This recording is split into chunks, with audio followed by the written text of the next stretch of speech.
Hello दोस्तों, YouTube channel subscribe कर ले, क्लिक बेल आइकन को प्रेस कर ताकि नोटिफिकेशन आपको मिलते रहे। जेआईबी सीआईबी के संबंध से हम लोग यहाँ बात कर रहे हैं। जेआईबी का IFS Indian economic Indian financial system chapter number 3 है, economic planning in India, NITI Aayog.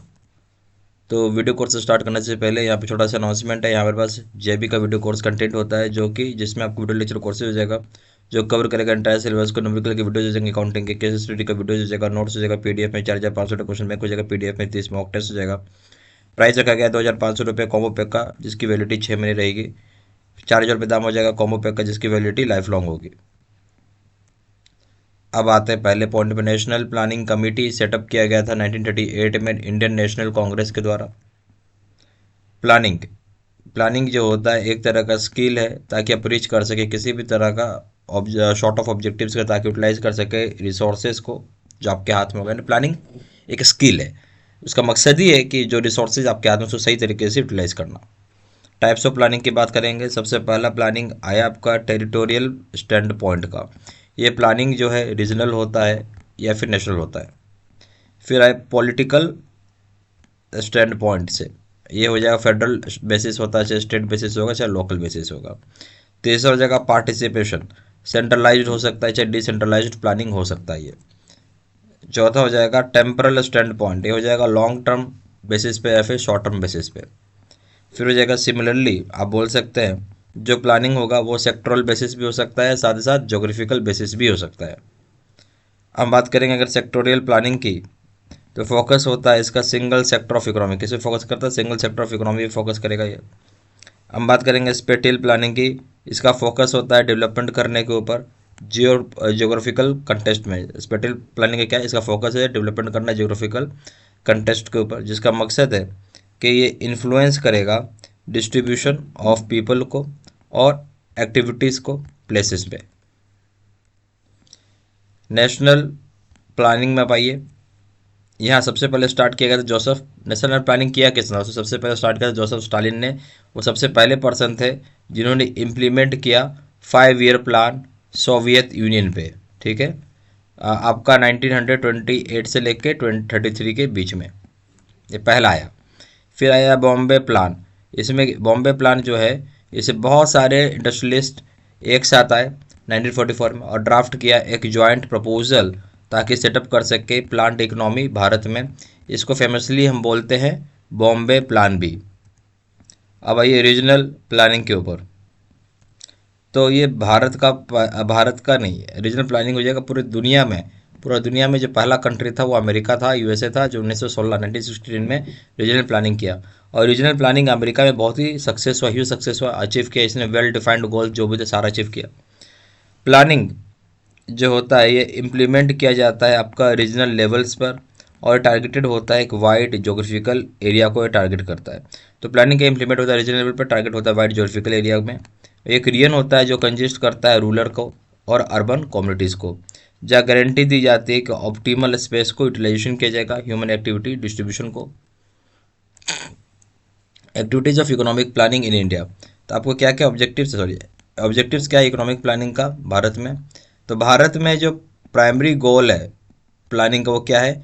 वो ना केवल ब्रॉड बेस्ड, ना केवल ब्रॉड है। ब्रॉड मतलब खाली ऐसा नहीं एक ही चीज़ को लेके है, कई सारी चीज़ों के, जैसे एग्रीकल्चर भी कर रहे हैं, सर्विसेज भी दे रहे हैं, इंडस्ट्रियल्स का भी काम कर रहे हैं, बट साथ साथ ओपन एंडेड भी। ओपन एंडेड का मतलब है मान लीजिए पहले एग्रीकल्चर के ऊपर काम करते, अब इंडस्ट्रियल डाल दिया और आगे चल के सर्विसेज डाल दिया, इसको हो गया ओपन एंडेड। ठीक है, इसका ऑब्जेक्टिव क्या है इकोनॉमिक प्लानिंग का भारत में? ये पहला हो जाएगा इकोनॉमिक ग्रोथ लाना। दूसरा हो जाएगा पॉवर्टी एलिवेशन करना, गरीबी हटाना। तीसरा हो जाएगा आपका एम्प्लॉयमेंट जनरेशन करना। ठीक है, चौथा हो जाएगा आपका सोशल जस्टिस और रिड्यूस करना इकोनॉमिक इनइक्वालिटी को। पांचवा हो जाएगा आपका सेल्फ लेड इकोनॉमी बनाना। छठा हो जाएगा छठा हो जाएगा आपका मॉडर्नाइजेशन ऑफ इकोनॉमी करना। ठीक है, मॉडर्नाइजेशन मॉडर्नाइजेशन एक शब्द है जो कि रेफर करता है चेंज करना सोशल आउटलुक को। जैसे कि हो जाएगा रिकॉग्नाइजेशन करना वुमेन का सेम राइट्स के लिए जैसे कि मेन का होता है। मॉडर्नाइजेशन क्या हो गया? रेफर करता है चेंजेस करना सोशल आउटलुक में, जहाँ उसका रिकॉग्नाइजेशन हो सके। ठीक है, वुमेन का जहाँ बिल्कुल सेम राइट है मेन की तरह। मॉडर्नाइजेशन पूरा सोशल आउटलुक में ही चेंज कर रहे हैं, वुमेन को राइट मिल रहा है जो मेन को राइट मिल रहा है। ठीक है, history of economic planning in India. By 1930 तक यहाँ पे पॉलिटिकल एग्रीमेंट हुआ कि इंडिपेंडेंट इंडिया जो होगा वो उसमें एक प्लांट इकोनॉमी होगा। 1930 तक में क्या हो गया, जब पॉलिटिकल एग्रीमेंट बन गई, जो आज़ाद भारत होगा उसमें प्लांट इकोनॉमी रहेगा। और अर्ली अर्ली 1950 तक में भारत इस पर काम भी करने लगा। भारत ने क्या करने लगा, भारत ने अपने इकोनॉमिक प्लानिंग पे काम करने लग गया।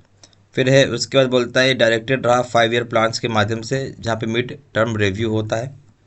यहाँ पे अनयूजुअल ईयर्स ऑफ वार्स में और दूसरी तरह के क्राइसिस में इंडिया ने अडॉप्ट किया है ईयरली प्लान, जिसको कॉमनली हम डिनोट करते हैं प्लान हॉलीडे।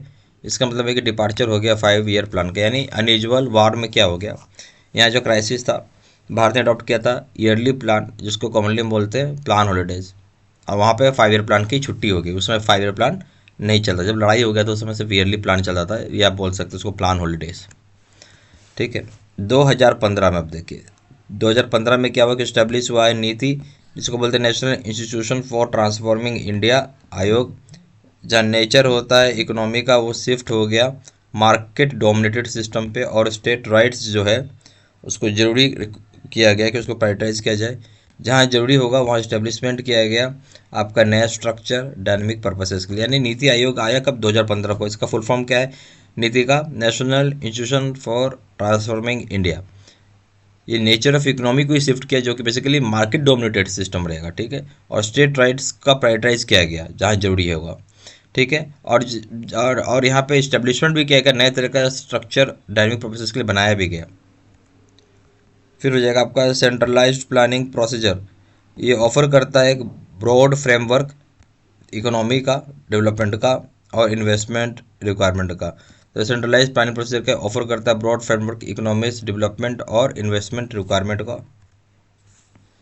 इसका मकसद होता है इसका मकसद होता है कि इक्वल रिसोर्स मोबिलाइजेशन करना। इसका मकसद इक्वल रिसोर्स को मोबिलाइजेशन करना, ताकि आप एकम्प्लिश कर सके टारगेटेड सोशियो इकोनॉमिक प्रोग्रेस को। तो इसका मकसद क्या है कि आप इक्वल रिसोर्स मोबिलाइजेशन कर सके ताकि एकम्प्लिश कर सके टारगेटेड सोशियो इकोनॉमिक प्रोग्रेस को। हमारे पास जीआईबी का वीडियो कोर्स होता है, जहाँ पे आपको वीडियो लेक्चर कोर्सेज हो जाएगा, जो कवर करेगा एंटायर सिलेबस को। न्यूमेरिकल्स के वीडियोज हो जाएंगे, अकाउंटिंग के केस स्टडी का वीडियो हो जाएगा, नोट्स हो जाएगा, पीडीएफ में 4,500 क्वेश्चन बैंक हो जाएगा, पीडीएफ में 30 मॉक टेस्ट हो जाएगा। प्राइस रखा गया है 2,500 रुपये कॉम्बो पैक का, जिसकी वैलिडिटी 6 महीने रहेगी। 4,000 रुपये दाम हो जाएगा कॉम्बो पैक का, जिसकी वैलिडिटी लाइफ लॉन्ग रहेगी। व्हाट्सअप कर सकते हैं ज़्यादा जानकारी के लिए, नंबर हो जाएगा 4x9685127, या फिर वेबसाइट पर जाकर डायरेक्टली ऑनलाइन ऑर्डर प्लेस कर सकते हैं। वेबसाइट हो जाएगा www.jibstudy.com, ईमेल एड्रेस हो जाएगा seedsinha123@gmail.com। सारा इन्फॉर्मेशन मैंने इसी वीडियो के डिस्क्रिप्शन बॉक्स में डाल देता हूँ।